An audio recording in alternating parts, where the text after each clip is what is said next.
Ok, donc c'est parti. Donc on va continuer avec Samba. On avait vu donc l'utilisation client la dernière fois où on avait monté les fichiers. La seule partie qu'on n'avait pas couvert, si je regarde, c'était la partie imprimante Windows. J'avoue que je l'ai pas plus préparé cette fois-ci. Donc on va aller de l'avant avec les serveurs.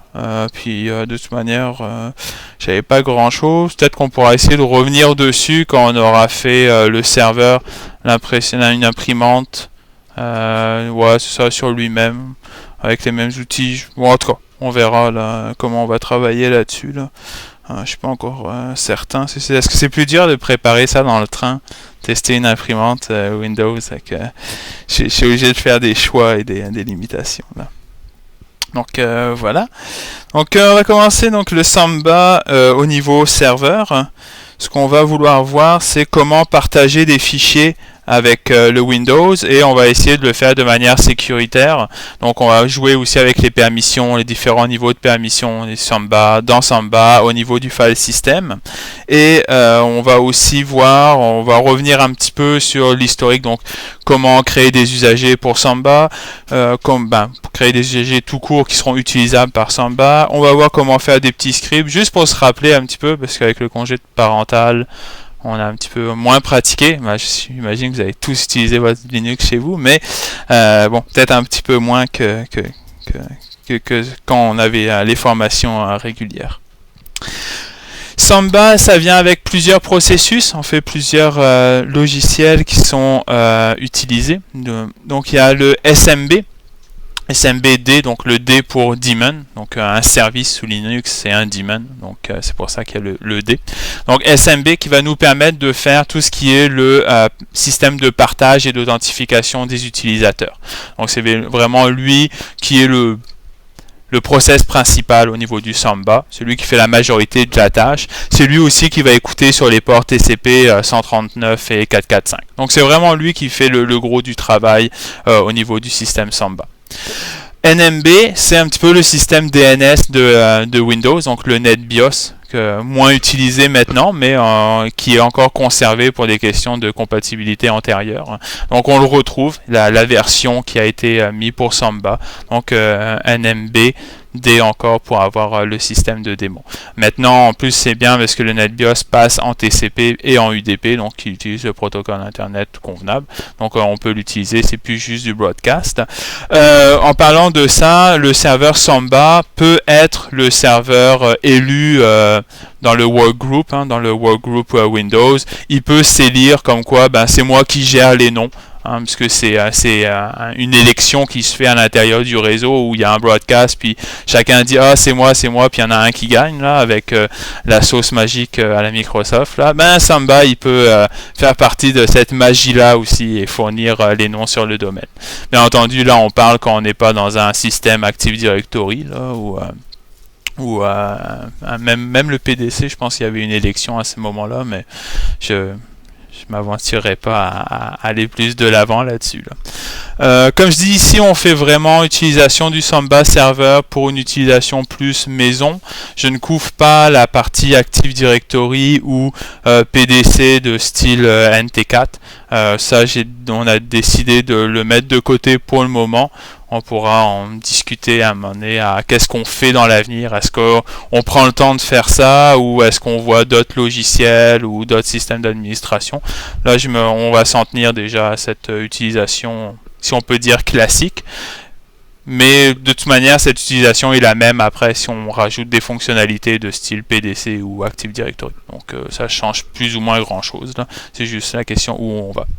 Et l'autre daemon qui est optionnel, celui-là qui est Winbind, qui est en fait pour faire l'association des utilisateurs qui seraient par exemple sur un serveur NT, principalement le PDC là, et de faire le match, parce que le problème c'est que les utilisateurs Windows, ils ont un nom, un mot de passe, mais ils n'ont pas nécessairement le UID, l'entrée du bash qui est présent, donc quelle shell utiliser, le home directory. Donc pour le Winbind, ce qu'il faisait, c'est qu'il matchait, il créait virtuellement, localement une base utilisateur qui permettait de faire l'association, donc Thomas qui est sur le domaine Active Directory, hop, je crée un Thomas sur le système Linux, et là-dessus, je lui ai associé un UID, donc un numéro pour le Unix, j'ai associé un shell, j'ai associé un home directory. Donc ça permettait de faire la transition, matcher des usagers du NT4 au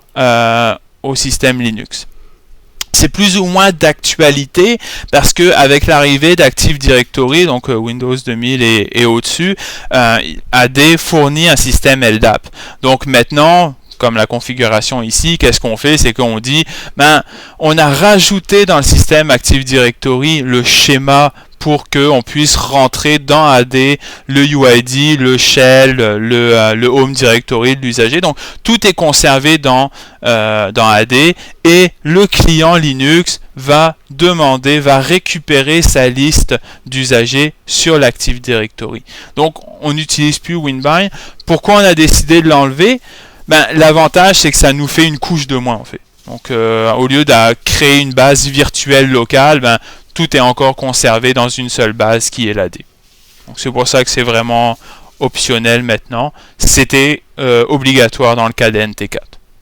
Il y en a encore qui l'utilisent parce qu'ils ne veulent pas ouvrir le LDAP du AD, ou qui ne veulent pas changer le schéma du Active Directory pour rajouter les entrées Unix. Donc ça, c'est une question de choix. Moi, je préfère qu'on change le LDAP, mais après, bon, c'est tout dépendant où on se retrouve. Où j'étais avant, c'était deux équipes différentes, le Windows et le Unix, et il n'y avait pas nécessairement une très bonne collaboration possible, ou c'était pas toujours possible de faire des modifications dans l'AD, donc c'était plus facile de faire virtuellement des usages. Donc c'est possible, mais je vous ai mis le lien comment modifier, comment configurer le Linux et comment modifier le Windows. Là c'est Windows 2008 pour que ça soit Linux. Donc c'est pour ça que je l'ai mis qui est présent. C'est bon? D'accord. Donc on va y aller avec la configuration du serveur. Donc la configuration du serveur, comme toujours, ça se retrouve dans /etc. On avait vu que l'ensemble des configurations sous un système Unix est à l'intérieur de etc. Et c'est dans le répertoire Samba. C'est le fichier, mais je l'ai pas mis, c'est le fichier smb.conf qui va contenir l'ensemble des configurations, et on voit la structure, c'est section qui est entre crochets et attribut valeur. Donc ça va être ça, la syntaxe qui est utilisée. Comme d'habitude, le dièse puis le point virgule peut être utilisé pour mettre des commentaires. Donc on va le voir aussi. Il y a des sections qui sont pré-réservées. Donc la section globale qui va contenir l'ensemble des configurations globales au Samba. Donc on va mettre les valeurs par défaut, ainsi que des informations qui ne sont pas relatives au share. Il y a la section Homes qui est le répertoire personnel des utilisateurs. Donc c'est un share virtuel avec le nom de l'usager. Donc il y a des propriétés qui est dynamiquement allouées juste pour l'usager. Donc c'est même si on va le voir un peu plus tard, mais c'est home, le nom du share, c'est le nom de l'usager. Donc c'est comme ça qu'il va pouvoir y accéder. C'est un répertoire particulier. Et il peut aussi avoir, on va utiliser des pourcentages U pour avoir des variables dynamiques qui seraient différents pour définir le path, le chemin d'accès où le partage il est attribué. Donc ça on va le voir un peu plus tard. Donc ça c'est un nom, on pourrait pas donc dans la situation comme ça avoir un share Samba qui s'appellerait home parce qu'il est déjà réservé. Un autre nom qui est réservé c'est printers qui est utilisé pour le partage d'imprimantes. Samba ne gère pas les impressions. Samba offre le partage d'impression, mais lui relègue l'ensemble des tâches d'impression au serveur COPS, qui est dans le serveur. Donc, Samba en lui-même fait juste le lien entre je rends disponible les imprimantes au monde sur le réseau. Quand il reçoit une impression, il renvoie ça à COPS pour que lui s'occupe de l'impression avec les drivers d'imprimantes, etc. Donc, Samba, c'est vraiment juste un pont vers les imprimantes. Okay. Sinon, si on regarde, la section, comment ça va fonctionner, c'est section et entre crochets le nom du share. Donc ici, je pourrais avoir un share qui se rappellerait patate. Patate qui serait entre les crochets. Ok. Ces différentes sections, on va les voir un peu plus tard. C'était juste pour avoir une big picture. Comment j'ai décidé de fonctionner, c'est que j'ai essayé de prendre des cas de figure. En fait, c'est comme ça que j'ai trouvé ça sur le net. Je trouvais que c'était vraiment une bonne idée, puis je suis parti un petit peu là-dessus. Je pense que j'ai mis les références en bas. Donc, avec des cas de figure. Donc, commencer avec, comme là, un serveur anonyme, read-write, comment rajouter une configuration, et après, on va bâtir là-dessus pour mettre des restrictions, voir les problématiques qu'on pourrait avoir. Ok. Donc, si je regarde ici, j'ai une section, donc... la section globale, donc qui est propre au serveur. Ici, c'est là-dessus que je vais définir le workgroup. Donc, j'ai mis le même nom que mon nom de domaine, là, donc X3 RES. Comme là, encore une fois, ça peut être n'importe quoi, là, libre à vous. Idéalement, c'est que les workgroups soient similaires pour les machines, pour qu'ils se communiquent directement. Mais encore là, dans le cas présent, le laptop que j'ai de test n'est pas du même workgroup. Mais ça dérangera pas. NetBIOS name, donc le nom du serveur qui sera affiché quand l'utilisation du nom du serveur, donc quand tu veux communiquer directement. Donc encore là, le NetBIOS, donc c'est le nom DNS de la machine. Encore une fois, je vais surtout utiliser l'adresse IP dans le cas présent, mais peu importe. Security, il y a plusieurs modes de sécurité disponibles. Il y a l'option Share, donc l'option Share est considérée comme très insécure. Je pense que je les ai mis un peu plus bas. Juste regarder, Gare, Security. Oh, j'ai mis là. Je sais pas, j'y ai listé. Bon, le mode share, j'ai pas mis les autres. Ok. Le mode share, le problème, c'est qu'il n'y a pas d'authentification qui est réalisée. Si tu sais le nom du share, tu y as accès. Donc, c'est peu avantageux en termes de sécurité. Et même Sandbox, il le garde pour des questions historiques, mais il déconseille de l'utiliser. Il y a peu d'avantages.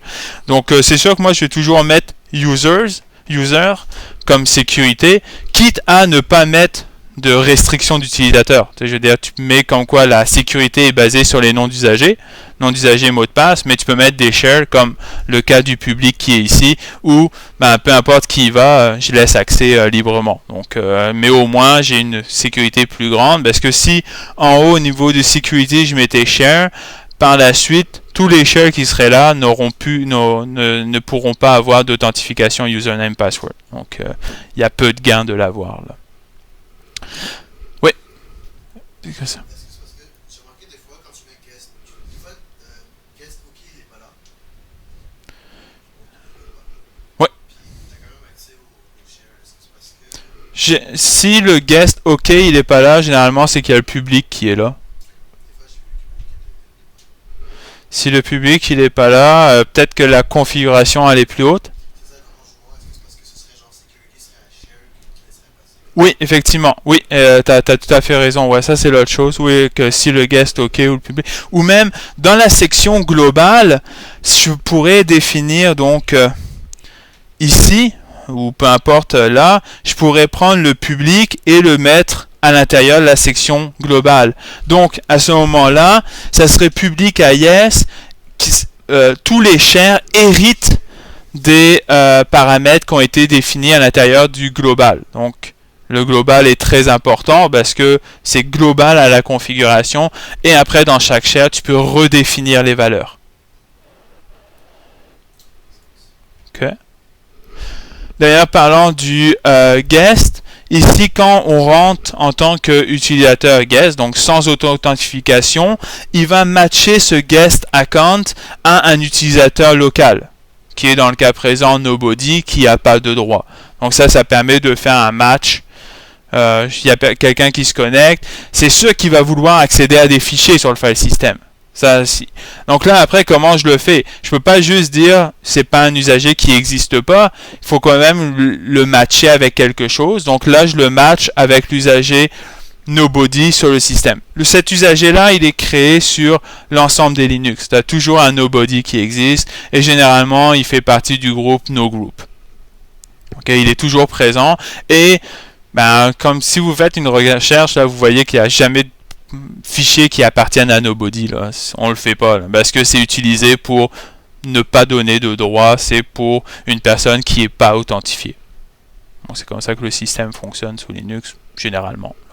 Donc ici, je match le guest account avec personne. Nobody. L'usager nobody. Puis là, je fais en sorte que s'il y a une authentification qui ne marche pas, bad user, je le map à guest. Ce qui va me permettre de, si ça ne marche pas, de fournir des permissions à cet usager comme guest. OK. Je définis mon share qui va s'appeler public. Le comment, que personne lit de toute manière, mais c'est pas grave. Donc c'est le commentaire qui sera listé à côté du share. Le chemin d'accès où les fichiers vont se retrouver. Donc dans le cas présent, data public. Je dis que le read-only, je le mets à no. Donc il est writable. C'est un petit passe-passe. Le guest, je mets OK. Public à yes. Est-ce que j'aurais pu mettre juste l'un et pas l'autre? Oui ou si. J'ai mis les deux. Et je lui dis browsable, c'est-à-dire que si la personne va dans my neighborhood, my network, là. En tout cas, sur le truc qui browse le réseau Windows, là, et qui va cliquer sur la machine, ben, il va pouvoir voir le shell comme quoi il serait disponible. Si on regarde, ceci donne etc Samba. Je vais faire une copie de mes conf publics. J'ai dû faire mes tests avant. Là. Sudo, il me manque le CP ici. Tac. Ok. Et je fais un restart. Probablement que juste un reload aurait été suffisant, mais ne prenons pas de chance, on n'a pas beaucoup de temps. Un point important, juste un détail.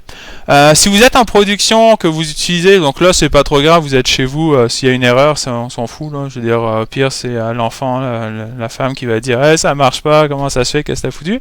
Donc ça c'est pas trop grave. Mais si vous êtes dans un environnement de production qui utilise Samba et que vous dites ah je veux juste modifier le fichier SMB, puis là vous voyez l'heure, vous dites ah j'ai un 5 à 7, je vais y aller, ouais, je vais enregistrer mais je redémarre pas. Demain matin, je serai frais et tout, je vais le refaire. Le problème, c'est que le fichier SMB, il est relu automatiquement par le processus. Donc, s'il y a une erreur de syntaxe, si vous avez fait quelque chose qui ne marchait pas, ben, je pense aux 15 ou aux 20 minutes, je sais plus, mais il est relu le fichier, donc ça va chier. Et là, on risque de vous appeler en se demandant c'est quoi qui s'est passé. Donc, il faut faire attention entre... mettez-le à côté, sauvegardez-le ailleurs. Et laissez l'original, puis revenez après, peut-être pas après le 5 à 7, revenez le lendemain. Ouais, ça pour pouvoir faire vos setups. Donc, juste petit point à faire attention. Donc, si on regarde, je vais ouvrir le fichier smb.conf, juste pour être sûr que j'étais pas après un 5 à 7. C'est exactement ce qui était mis. Parfait. Ok, et maintenant, si je vais sur la fabuleuse machine Windows, ok, là comme d'hab on est indulgent. Ok, cool. Ah, je suis pas dans le même workgroup aussi là. Fait que si je mets l'adresse IP, magnifique, data, bah, mon share public il est présent, donc j'ai accès. Si je clique, j'ai déjà dû même mettre des fichiers. Il ne peut pas accéder. Pourquoi il veut pas? Il veut pas. Ah. Regardons. Data. Ah, ben normal. J'avais fait du ménage. Donc, pourquoi il veut pas y accéder? C'est que, effectivement, le partage Samba, smb.conf, il dit j'ai le share public qui va dans le répertoire /data public. Le problème est que le dit répertoire il n'est pas présent. Donc évidemment, il n'y arrive pas. Donc on va le créer. Créons-le. Attends. Non, il va faire ça dynamique. Je pense pas. Donc je crée le répertoire. Ah puis, au fait, on a dit que je voulais rendre à tout le monde accessible pour faire des modifications sur ce répertoire. Donc je vais en profiter pour mettre 777 sur data public. Okay. Donc, hein, si on se rappelle, juste pour se refresh, read, write, execute, 1, 2, 4. Donc les permissions d'exécution, les permissions d'écriture, les permissions de lecture. Ici c'est la valeur octale. L'addition, ça donne 7, donc il a tous les droits. Hein, on s'en rappelle bien, ça va bien. Si j'avais juste voulu donner read, read puis exécution par exemple, ben à ce moment-là, read, exécution, 5. Okay. Donc ça, on s'en rappelle, qu'il n'y a pas de problème. Ça c'est au niveau du... Ben, tu peux le faire sur tout là. Petit point important, pour pouvoir rentrer dans le répertoire, il faut pouvoir faire l'exécution. Hein, ça, c'est une petite particularité. Sinon aussi, autre manière que j'aurais pu l'écrire, pour un petit refresh, j'aurais pu dire user, il a le droit de read, write, execute, group égale read, write, execute, puis other, read, write, execute, dessus, exactement la même résultat. Ok? C'est juste un petit rappel. Donc, allons-en. Retournons sur le window. Une idée. Je clique. Magnifique. J'ai donc accès à un répertoire vide. Donc, c'est pas très palpitant, mais au moins il est là. Je vais créer. On remarquera qu'il ne m'a pas demandé d'usager mot de passe non plus. Pourquoi? Parce qu'il est public, donc j'ai pas nécessairement besoin. Et là, je vais mettre un fichier texte, parce qu'on veut pas mettre un fichier propriétaire en Word là. Un fichier texte dessus, Enter. Et là, bien entendu, je pourrais utiliser un logiciel libre comme Notepad++, qui est en GPL. Donc c'est pas bonjour, et je sauvegarde dessus. Si je regarde le résultat au niveau, on va le système, j'ai Tbootry. Ah, il m'a bindé l'usager parce que mon usager s'appelle Tbootry sur l'autre machine. Parce qu'il a pris mon nom d'usager qui est par défaut sur la machine Windows et il a regardé s'il arrivait à faire le binding. Ben, vu que mon usager local sur la machine il s'appelle Tbootry, il a dit ah ben je peux faire le match, j'ai pas besoin de lui demander d'authentification. Parce que le shell ne demande pas d'authentification, mais je peux le binder. Ouais, j'ai le même mot de passe aussi. Faudrait faire le test. Si j'avais pas mis le même mot de passe. Je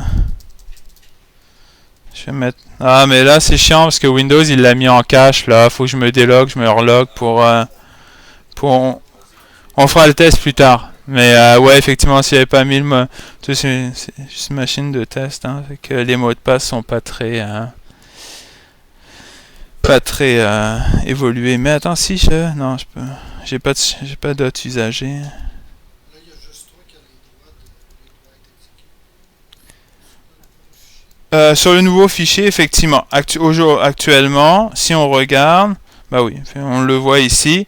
J'ai l'ensemble des droits, tout le monde peut le lire, mais personne ne pourrait modifier mon fichier. Okay, parce que les permissions sont définies comme ça par défaut. Okay. Donc si j'irais avec un usager Dave ou Alan, il n'aurait pas le droit, d'ailleurs on peut le voir. Si je switch en tant que Alan, que je vais dans Data public, donc j'ai pas de problème pour y avoir accès. Mais si j'essaye d'utiliser VI et pour faire une modification, on voit, on va pas bien vu en bas là, mais il va pas me laisser faire. Option, il veut pas read only parce qu'il n'a pas les droits de pouvoir accéder dessus.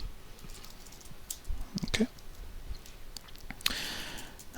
C'est ce qui m'arrive à arriver pour changer les permissions. Parce que disons que je veux que tout le monde puisse modifier les fichiers à l'intérieur de ce répertoire là.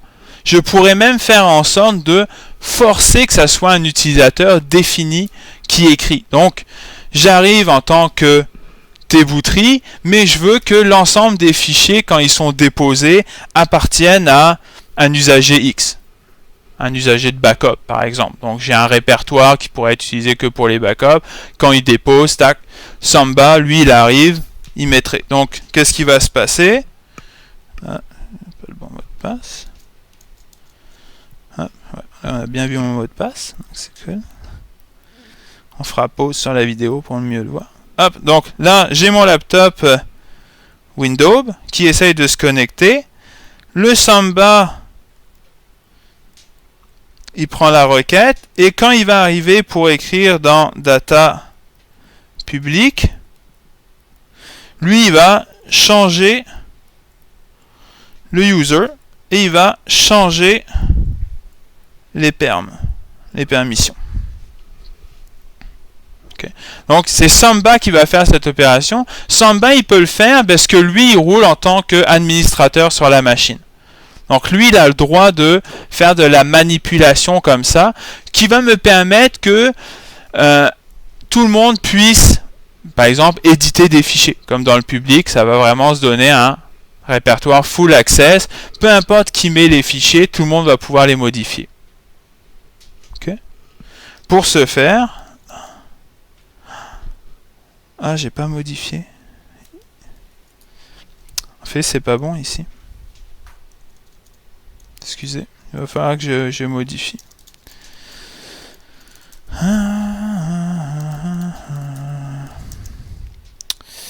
02. Ah ouais. Donc, ça doit être ça. J'avais fait plusieurs tests. C'était... Donc si on reprend, je prends le smb.conf. Ah, vous voyez, j'ai fait une petite erreur. Je l'ai édité avec mon usager Tebutri. Il faut que je fasse le sudo avant. Sinon, je suis pas en administrateur, donc je pourrais pas l'éditer. Il me laisse... Ah, je suis en tant qu'Alan. Non. Ah, bon, parfait. Je vais rajouter... donc là, je peux forcer que le propriétaire soit un usager X ou un groupe, ou forcer un groupe. Je vais laisser, je n'ai pas besoin de forcer le user. Je vais juste m'assurer que les fichiers, donc il va prendre un user X, donc celui-là qui a édité. S'il s'est connecté en tant que Alan ou Tebutri, il va pouvoir y accéder. Mais je vais m'assurer que ça soit bien le groupe users qui soit attribué. Et je vais m'assurer que tout le monde puisse, le owner et le groupe puissent modifier. Là, actuellement, tout le monde va pouvoir le lire. Hein, le 4 pour le read.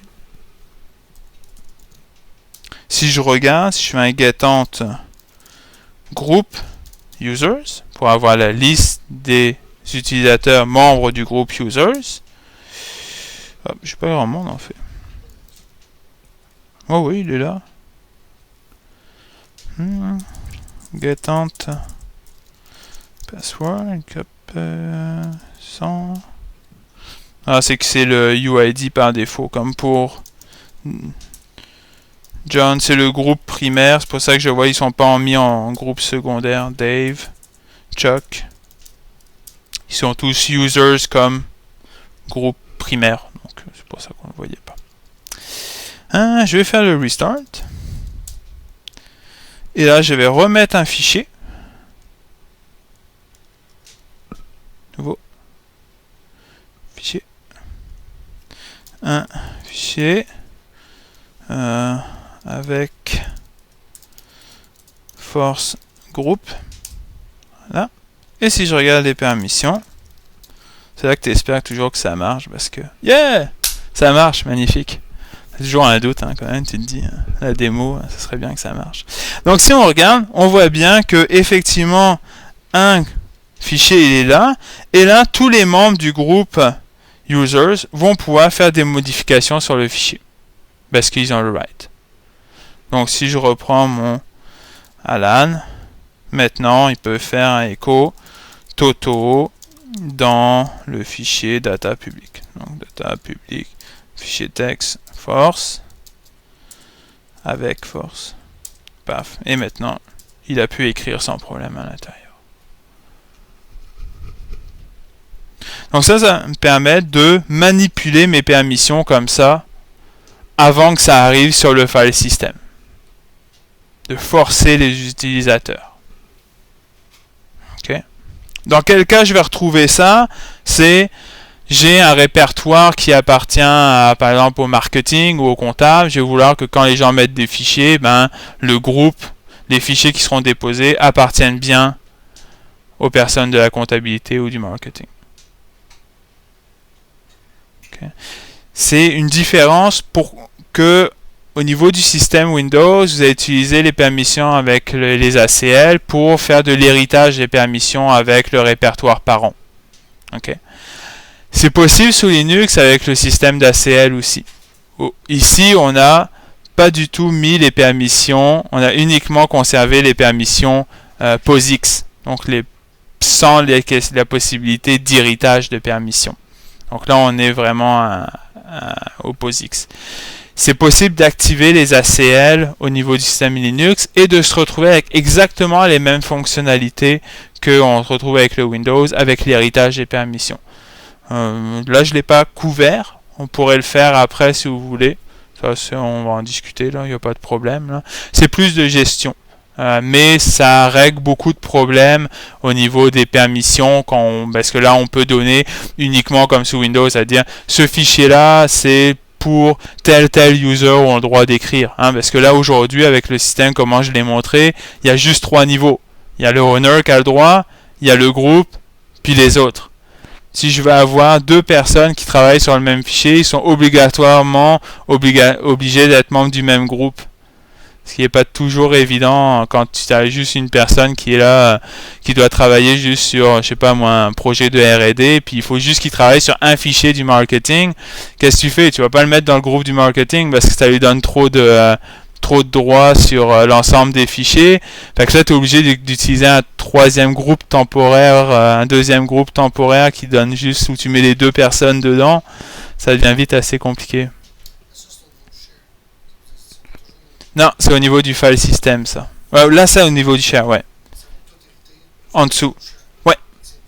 C'est par share, exact. Ok.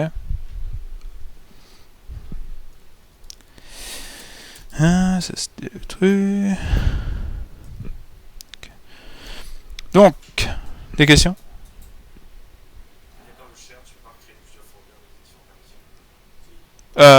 Tu pourras, j'ai pas de problème à pouvoir, au niveau du système Linux, créer moi, via la ligne de commande Toto. Le Windows, il va essayer d'y accéder toujours. Donc là, il y a toujours la couche du file system où il va accéder. Mais quand tu vas passer à travers Samba et que via le partage, tu vas déposer un fichier, les permissions seront toujours ce qui a été défini à l'intérieur du fichier smb.conf. Ça sera toujours ça. Donc effectivement, je ne pourrai pas avoir des fichiers qui sont pour le groupe users et des fichiers que le groupe, ça serait comptabilité par exemple. À l'intérieur de ce même share, quand le fichier est transigé à travers Samba, ça sera ça qui sera forcé. Okay? C'est l'heure du dépôt. Donc c'est l'heure que ça va être changé. Si moi, en tant par la ligne de commande, je crée des fichiers et que je les mets en tant que groupe marketing ou peu importe, les fichiers ils vont rester là. Mais le owner il va pas changer ou le groupe propriétaire va pas changer on the fly. C'est vraiment lors du dépôt que ça va être le changement va être opéré.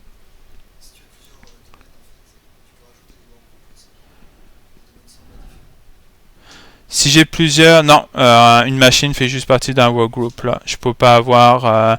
En fait, c'est ce que je pourrais avoir plusieurs workgroups, il faudrait que je mette plusieurs ports TCP, donc il faudrait que je roule plusieurs process Samba, donc il faudrait que j'aille plusieurs ports TCP, et puis là ça va foutre le bordel parce que quand tu vas arriver du Windows, tu vas pas pouvoir dire utilise le port 200 au lieu du port 139 là. Je pense que ça le fera pas là. Donc non, c'est un workgroup là. Ou alors il va falloir que tu aies peut-être si tu as un domaine AD, peut-être tu peux faire une migration entre les deux là. Donc à ce moment-là, je pourrais avoir le comme workgroup définir un domaine AD. Ça, je peux le faire. Mais j'en ai quand même juste une par machine. Ok.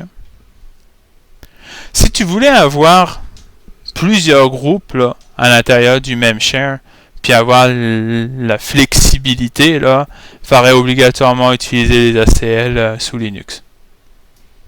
Ça, il n'y a pas le choix. On sent. Sinon, il faut que tu crées plusieurs shares. Exactement. Tu t'en sortiras pas.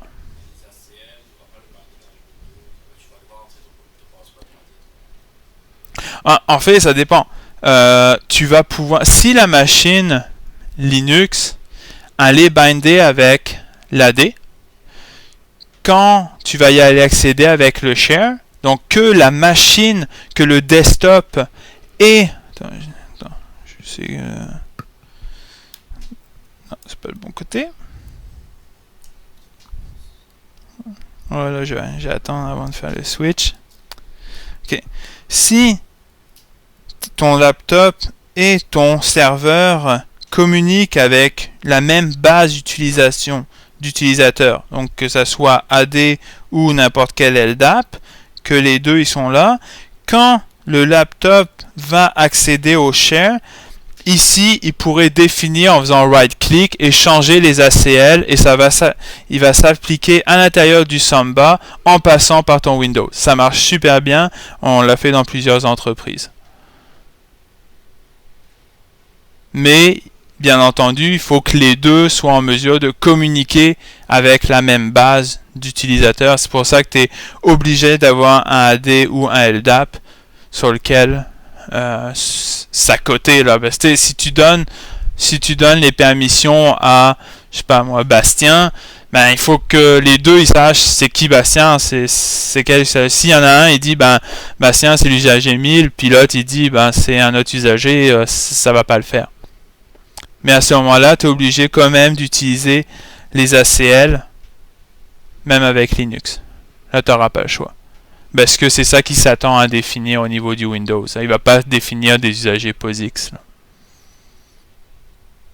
Okay. Mais là, à ce moment-là, tu as toute la flexibilité des ACL. Là. Mais aussi plus de gestion à le faire. C'était quand tu définis tes usagers. Après, il faut que tu ailles revoir c'est quel usager qui a été défini. Là, c'est plus de gestion. Ça dépend quand on a besoin ou non.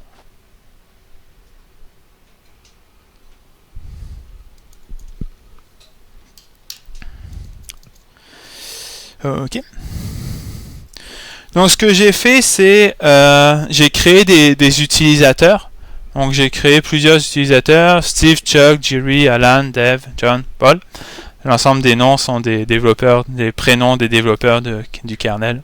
Chercher de l'inspiration, j'en ai trouvé. Des gens qui ont la gloire, mais peut-être pas nécessairement l'ensemble de l'argent qu'ils leur méritent. Et liste des groupes users que j'ai créé: child, SuperDoot, Media Admin, puis comptable. C'était pour avoir plusieurs groupes pour pouvoir voir la question des permissions. Est-ce qu'on les utilisera tous? Je ne sais pas, on verra. Donc dans SuperDoot, ben, évidemment, j'ai mis aussi Alan pour Alan Cox.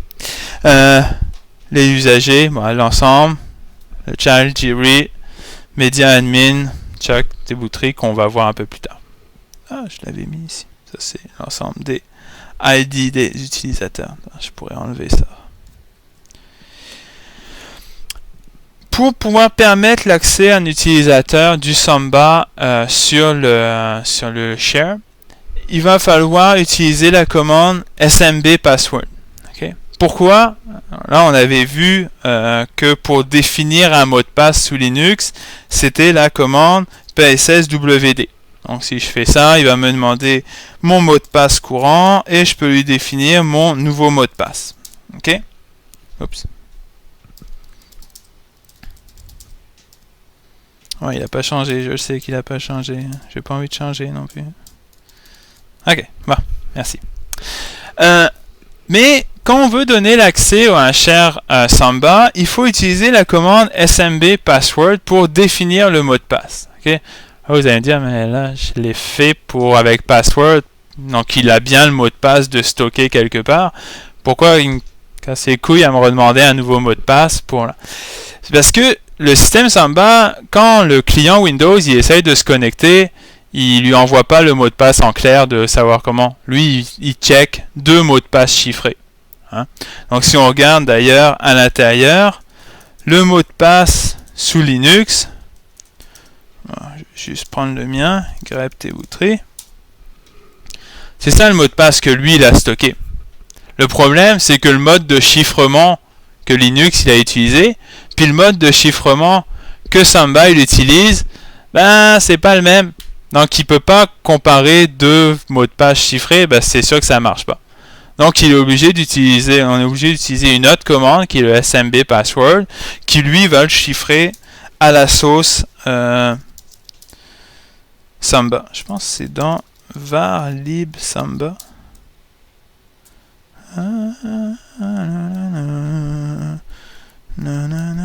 C'est là-dedans. Secret. Attends, regardez user share là. Ouais. Ah, j'avais pas vu password. Ouais. On va voir si c'est lisible ça. Ah, pas trop. Pas trop.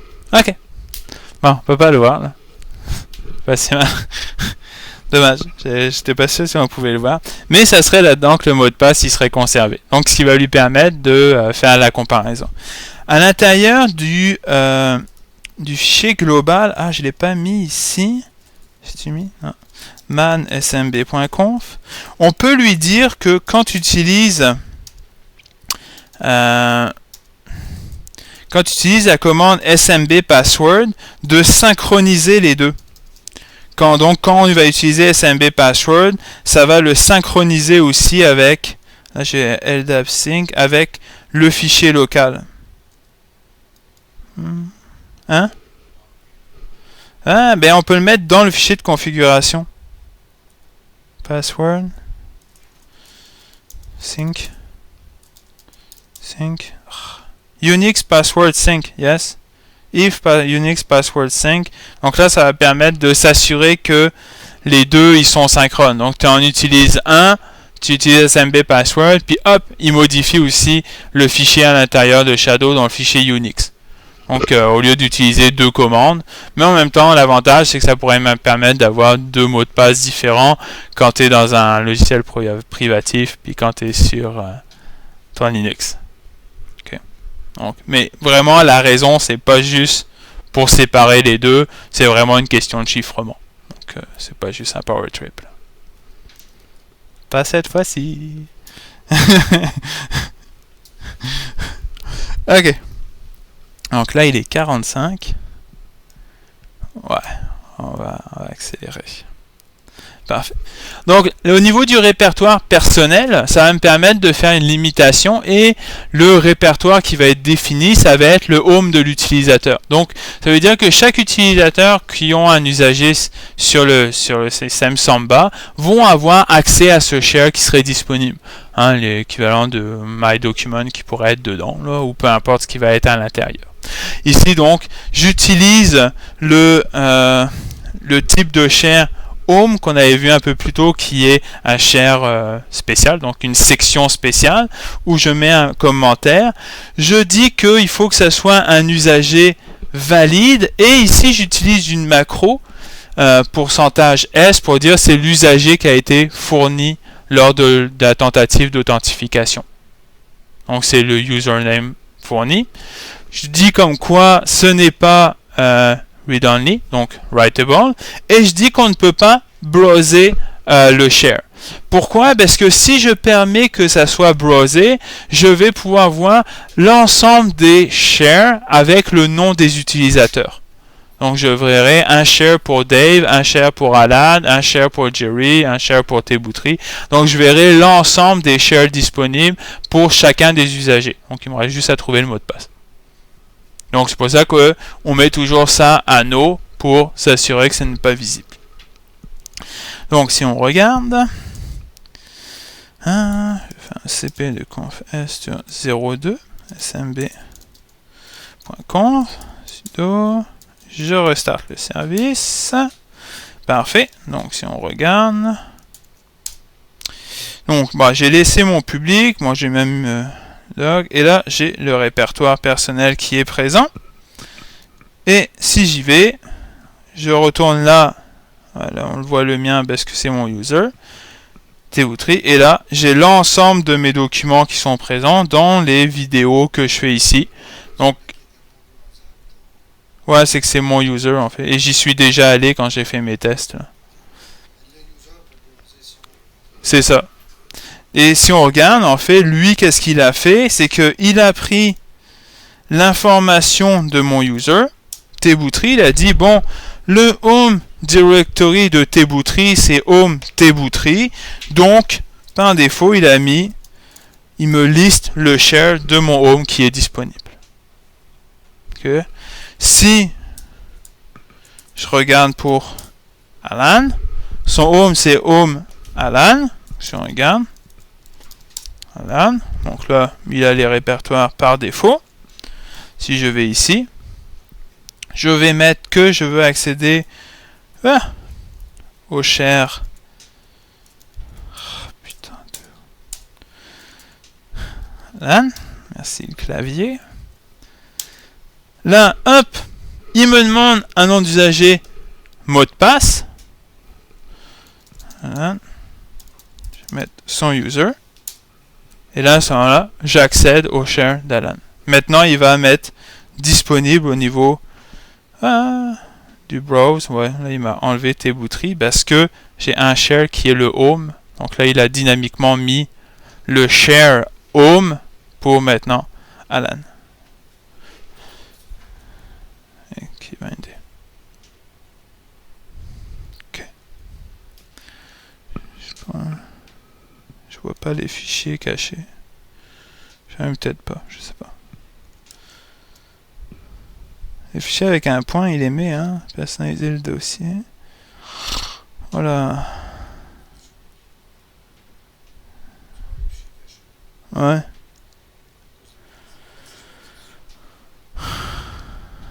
Ah, ok, bon, en tout cas, on verra ça plus tard, là, il est presque là, ça me saoule. C'est pas grave. Donc l'important c'est de voir que c'est ce répertoire-là, il est dynamiquement créé pour chacun des utilisateurs et chacun des utilisateurs ont le leur disponible. Ok. Ce qui peut être en fait une bonne chose d'avoir le home disponible directement. Donc quand il se connecte en SSH, ben, il a accès à son home. Quand il se connecte avec le share avec Windows, hop, il a accès au même fichier. Donc en fait, dynamiquement, ça peut être intéressant. On peut aussi vouloir avoir un répertoire différent, comme ici où j'aurais pu définir le path data Windows Home et mettre /%s. Donc là, à ce moment-là, j'aurais dû avoir, hop, je sais pas clear, je vais revenir. Donc ici, à l'intérieur de data, j'ai dit Windows Home, je serai obligé d'avoir un répertoire pour Tebutri, un répertoire pour Alan et un répertoire pour chacun de mes utilisateurs. Okay. L'avantage, c'est que ça me permet de séparer mes home directory, donc de mes répertoires personnels avec le home de l'utilisateur. Okay. Pourquoi je voudrais faire ça? Je sais pas, mais ça reste que c'est une possibilité qui est possible et dire donc de garder cette côté d'utilisation des macros qui me permet d'avoir un côté dynamique. Okay. Un problème qu'on pourrait avoir en permettant l'accès au home proprement dit à travers le home, ça serait que je pourrais modifier mon .ssh. Hein, lors de la formation OpenSSH, on avait vu que en éditant le répertoire .ssh, je pouvais installer des clés dans le fichier authorized key. Donc, je pourrais avoir quelqu'un qui veut pas que j'ai accès en SSH, puis moi je mettrai des configurations dans mon .ssh pour y avoir accès. Je pourrais manipuler comme ça mon home pour m'attribuer des droits, par exemple. Sous Samba, je peux utiliser le fichier, le paramètre veto file qui me permet de bloquer le transfert de certains fichiers, que ce soit des fichiers de type Apple ou des fichiers de configuration que je ne voudrais pas qu'ils soient manipulables, modifiables. Donc comme ici, le .bash, le .ssh, donc je bloque l'utilisateur pour pas qu'il puisse le faire. C'est sûr qu'il ne sera pas content, mais c'est toujours comme ça. Il est rarement content. Je peux aussi bloquer pour éviter que j'ai les fichiers de backup ou les fichiers TMP. Voir des vidéos que je voudrais pas que mon serveur de fichiers soit chargé avec des vidéos qui n'ont pas de raison d'être.